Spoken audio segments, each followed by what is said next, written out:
Welcome to Bosco Campus Vision.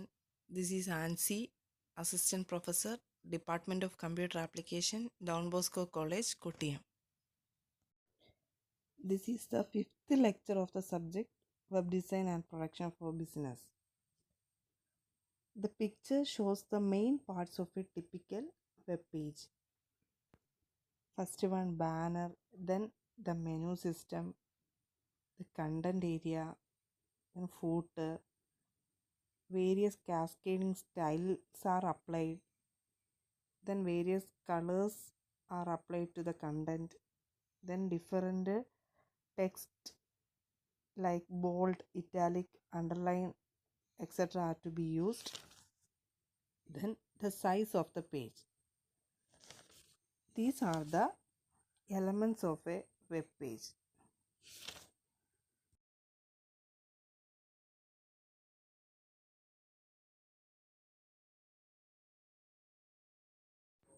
Next, going to what are the elements of a web page. Current age is commonly referred as web page. From education to business, everything is conducted online. Internet is now accessible to millions of people who use it to search endless things. Advertising of business as well as online trading is gaining momentum every day. So a well-designed web page is what is needed to achieve success in an online business. By well-designed, we mean that each page of the site should be attractive and should have various other features in place. The following are the components or elements of a web page. First one, banner. Second one, the menu screen. Third one, the content area. Fourth one, footer. Fifth one, cascading style sheets. Sixth one, color. Seventh one, text. And the last one is page size. These are the elements of a web page. First one, the banner. This is an area at the top of the page that is often the same on all the pages of the website. It usually contains the name of the organization and logo. It often has a search box located there and sometimes a hotspot to take you back to the home page. Banner എന്നാൽ വെബ്സൈറ്റിൽ ടോപ്പിലായിട്ട് ഓർഗനൈസേഷൻ്റെ നെയിമോ logo എന്നിവ കൊടുക്കുന്ന സ്പേസിനെയാണ് banner എന്ന് പറയുന്നത്. Banner is the first phase of the web page. It will identify the name and logo of the organisation. Second one, the menu system. This area is concerned with providing a method of moving around or navigating the site. There are a number of menu styles in common use. അതായത് menu system എന്ന് പറഞ്ഞാൽ ഒരു വെബ്സൈറ്റിൻ്റെ നാവിഗേഷനെയാണ് menu system എന്ന് പറയുന്നത്. സാധാരണയായിട്ട് number of menu systems എന്ന് പറയുന്നത് എന്താണ് പലതരത്തിലുള്ള സ്റ്റൈൽസ് യൂസ് ചെയ്യാറുണ്ട്. Third one is the content area. This is where the main content of the web page is located. Content can be in a number of different forms such as text, pictures, video and flash movies. Sound can also be embedded in a web page such as background music. അതായത് content area എന്നാൽ text ആയോ picture ആയോ അല്ലെങ്കിൽ video ആയിട്ടോ flash movie ആയോ നമുക്ക് നൽകാം. ഇതിനോടൊപ്പം തന്നെ ബാക്ക്ഗ്രൗണ്ട് മ്യൂസിക് വേണമെങ്കിൽ സൗണ്ട് റെക്കോർഡ് ചെയ്ത് വേണമെങ്കിൽ നമുക്ക് എന്ത് ചെയ്യാൻ പറ്റും, നൽകാൻ പറ്റും. അതാണ് കണ്ടൻറ് ഏരിയ എന്ന് പറയുന്നത്. ഇതായിരിക്കും ഒരു വെബ് പേജിൻ്റെ മെയിനായിട്ടുള്ള ഏരിയ എന്ന് പറയുന്നത്. എന്തെല്ലാം കണ്ടൻസ് ആണ് ആ പേജിൽ അല്ലെ ആ ഒരു അഡ്വർടൈസ്മെൻറ്റ് അല്ലെ ആ ബിസിനസ് ഓർഗനൈസേഷൻ്റെ ആ വെബ് പേജിൽ നൽകേണ്ടത് എന്നുള്ളതായിരിക്കും സ്പെസിഫൈ ചെയ്യുന്നത് content ഏരിയയിലായിരിക്കും. Next one is footer. This area often contains copyright notices, links to terms and conditions and a privacy statement. Footer എന്ന് പറഞ്ഞാൽ എന്തായിരിക്കും, ഒരു ബോട്ടം പ്ലേസിൽ, ആ വെബ് പേജിൻ്റെ ബോട്ടം പ്ലേസിൽ നൽകുന്നതായിരിക്കും ഫൂട്ടർ എന്ന് പറയുന്നത്. നമ്മളെല്ലാവരും വേർഡ് ഡോക്യുമെൻ്റ് ഒക്കെ ടൈപ്പ് ചെയ്യുമ്പോൾ ഹെഡർ ആൻഡ് ഫൂട്ടറൊക്കെ സെറ്റ് ചെയ്തിട്ടുണ്ട്. അതുപോലെ തന്നെ ഈ വെബ് പേജിൽ ഫൂട്ടർ സെറ്റ് ചെയ്യുന്നതെന്ന് പറയുന്നത് എന്തായിരിക്കും, അതിൻ്റെ അകത്ത് കൂടുതലും കോപ്പി റൈറ്റ്, അതുപോലെ തന്നെ നോട്ടീസസ്, എന്തെങ്കിലും ലിങ്ക്സ്, എന്തെങ്കിലും ടേംസ് ആൻഡ് കണ്ടീഷൻസ് ഒക്കെ അപ്ലൈ ചെയ്യാൻ വേണ്ടിയിട്ടാണ് ഈ ഫൂട്ടറിൽ എന്ത് ചെയ്യുന്നത്, സെറ്റ് ചെയ്യുന്നത്. Next one is cascading style sheets. The text and layout of a web page can be formatted with cascading style sheet or CSS.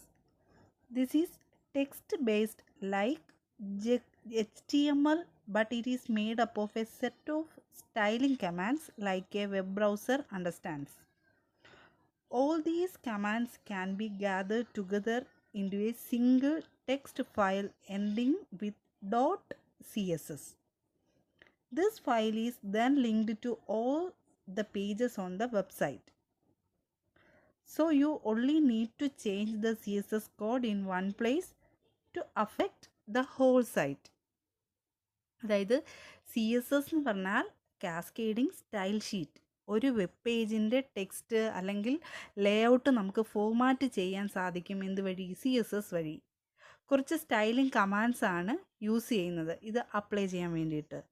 എല്ലാ കമാൻഡ്സും നമുക്ക് ഒരുമിച്ചൊരു വെബ് പേജിൽ കൊണ്ടുവരാൻ സാധിക്കും. എന്നാൽ ഒരു ചേഞ്ച് ഒരു CSS കോഡിൽ അപ്ലൈ ചെയ്താൽ ആ ഹോൾ വെബ്സൈറ്റിലും എന്തായിരിക്കും, അത് അഫക്റ്റ് ആകും. അപ്പം അതാണ് കാസ്കേഡിംഗ് സ്റ്റൈൽ ഷീറ്റ് എന്ന് പറയുന്നത്. എന്താണ്, ഒരു HTML സെയിം ആണ്. HTML നേരത്തെ പറഞ്ഞായിരുന്നു, നേരത്തെ ലെക്ചേഴ്സിലൊക്കെ പറഞ്ഞിട്ടുണ്ട്. HTML എന്ന് പറഞ്ഞാൽ എന്താണ്, ഹൈപ്പർ ടെക്സ്റ്റ് മാർക്കപ്പ് ലാംഗ്വേജ്. അതിനെ ബേസ് ചെയ്താണ് ഈ സ്റ്റൈലൊക്കെ എന്ത് ചെയ്യുന്നത്, അപ്ലൈ ചെയ്യുന്നത്. Next one is colour. Color is an important element in web page development. A poor choice of color may ruin the whole web page design. The text color must contrast with the background color. Never put light colored text on the light background or put dark colored text on the dark background. Otherwise, the user would not be able to read the text. Colour എന്ന് പറഞ്ഞാൽ ഏറ്റവും important ആയിട്ടുള്ളൊരു ഫാക്ടറാണ്. If you choose the poor colour that will affect in the entire web page design. So be careful to choose background colour and text colour when we design web pages. എപ്പോഴും നമ്മൾ background colour കൊടുക്കുമ്പോൾ എന്ത് ചെയ്യണം, നോക്കി വേണം കൊടുക്കാൻ. യൂസേഴ്സിനെ attract ചെയ്യുന്ന രീതിയിലുള്ള കളേഴ്സ് വേണം എപ്പോഴും നമ്മൾ നൽകാനായിട്ട്. അതായത് ലൈറ്റ് കളേർഡ് ടെക്സ്റ്റിൽ ഒരിക്കലും എന്താണ്, ലൈറ്റ് കളർ ബാക്ക്ഗ്രൗണ്ട് കൊടുക്കരുത്. അതുപോലെ തന്നെ ഡാർക്ക് കളർ ബാക്ക്ഗ്രൗണ്ടിൽ ഡാർക്ക് കളർ ടെക്സ്റ്റും അപ്ലൈ ചെയ്യരുത്. അത് യൂസേഴ്സിന് അട്രാക്റ്റ് ചെയ്യാൻ സാധിക്കില്ല. അപ്പോൾ എപ്പോഴും ഒരു വെബ്സൈറ്റിനെ അട്രാക്റ്റീവ് ആക്കാൻ വേണ്ടിയിട്ട് നൽകുമ്പം അതിൻ്റെ കളറ് നമ്മൾ നോക്കി വേണം അപ്ലൈ ചെയ്യാനായിട്ട്. Next one is text. There are several attributes that we can add to text, that is bold, italic, underline and blink. Among the four, bold is the most commonly used in that it puts emphasis on the text and therefore makes the text stand out. Sometimes blink is also used to make the text stand out. This is not recommended by most web developers unless the blinking text is less than 2 words. This is because a blinking text will become very difficult to read as it gets longer. Font and font size is also very important to the design.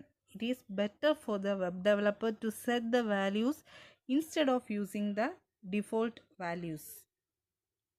അപ്പം എപ്പോഴും ടെക്സ്റ്റിന് നമ്മൾ style കൊടുക്കുന്നത് നോക്കിയിട്ടായിരിക്കും, യൂസേഴ്സിനെ attract ചെയ്യാൻ വേണ്ടിയിട്ടായിരിക്കും style apply ചെയ്യുന്നത്. Font size is the most important to the design. Next one is page size. The most efficient designs for general web page is use to layout of text and links with relatively small graphics. These pages load quickly. Most experts suggest that the graphics used for a page should not exceed 30K for easy loading. അതായത് graphics use ചെയ്യുമ്പോൾ പേജിൽ 30K exceed ചെയ്യാതെ നോക്കുന്നതാണ് ഉചിതം. കാരണം എന്താണ്? Page load ചെയ്യാൻ ഏറ്റവും എളുപ്പവും അതാണ്. അല്ലെങ്കിൽ എപ്പോഴും നെറ്റ് സ്ലോ ആണെങ്കിൽ എന്ത് ചെയ്യത്തില്ല, ആ വെബ്സൈറ്റിൻ്റെ പേജ് എന്ത് ചെയ്യത്തില്ല, ലോഡായി വരത്തില്ല. അപ്പം ഇത്രയുമാണ് എന്താണ് elements of A web page എന്ന് പറയുന്നത്, അല്ലെങ്കിൽ components of A web page എന്ന് ചോദിച്ചാൽ എഴുതേണ്ട കാര്യങ്ങളാണ് ഈ പറഞ്ഞിരിക്കുന്നത്. First one the banner, second one the menu system, third one the content area, fourth one footer, fifth one cascading style sheet, sixth one color, seventh one text, and the last one is page size. Your assignment question is, what are the elements of a web page? എല്ലാവരും answer എഴുതിയതിന് ശേഷം WhatsApp ചെയ്ത് തരിക.